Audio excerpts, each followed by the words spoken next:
đây là mình nuôi, cho nên là bây giờ mình không mặc áo bảo hộ, mình đeo răng gần. Đây bây giờ bác của mình nó đang vào bắt. Ui rồi, từ từ đã, mình không dám gần đâu, mình tránh ra xa thôi, không ổn đâu. Chạy tôi khác càng kỳ thôi. Stop. Tới kìa. Cái lớp thi rằng mình bên gần đây một đấy tuổi nữa.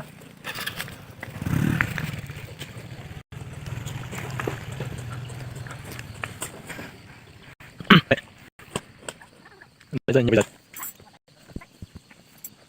Ôi là dạo nào cái nó thế vậy? Ê, sao là? Hay điều cổ phòng à?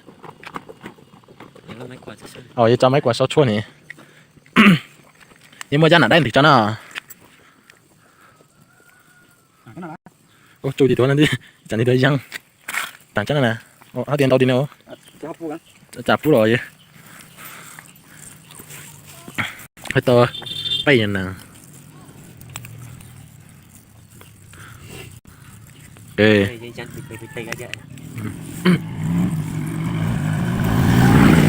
Mà cái điều cái tao dùng em mà. Tiền thì cho nó đây cho nó dễ cho chịu vậy. Cho nó cho. Tức là chỉ có chẳng gì xem phim nó dạng gì.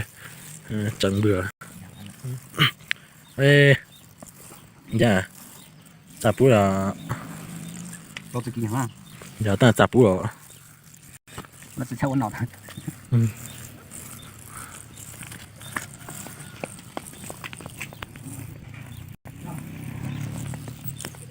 Cái mà trên đây.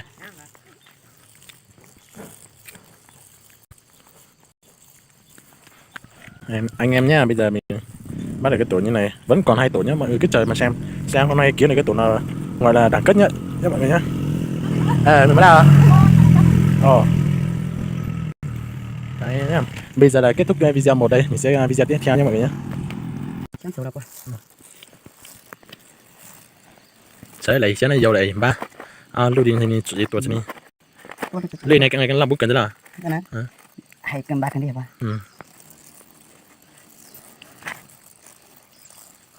Nó phút chốc lấy lại cái gì? Nhờ tôi tỏ lấy rồi. Nhìn mấy tận nhập có tỏ lại cái gì nè. Đang thấy sao? Bút rằng nhân chính trị nó đã nó là cái tí là đây là đấy nè. Lúc này tí cả đây là tôi tổ tí hà nè. Chắc chắn nhất tí đó tí này. Nhất tí tôi cho mà nhất tí ai vậy mà. Giờ nhất tí tích mình chăn rồi mình đây vậy này. Cái đây làm nào thải luôn sẽ làm này khó rồi. Tí hồi vài một giờ chứ cái con sự chuẩn lập lòng mà cả. Cái sự tranh một tiền ở đây tuần nào hả? Cái sự đây là của tuần nào nè. Cái sự chua cái nào đó nó hơi rất xa gì cả chỗ. Đấy là nó chua cái hay. Cái chỗ này đấy là nó nổi. Đây là nổi nó xe mới từ xe mới cho nhà đi đột phải nè. Tán tàu nó xe ở đây cho chỗ dây nên xe ở đây này. Tàu đi tụi nó xe này thì nhỉ thông qua cho nó nhỉ luôn cho có la đi.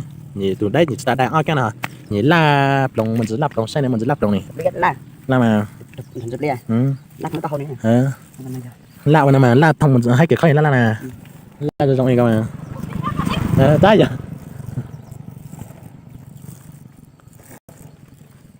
Xem này cái la trái sủi. Đấy đang. Sủi, ấy sủi mà. Cái tên mua xong rồi, tên dùng mua xong rồi. Tên mình đang đặt căng vô. Đây mình đây thế này.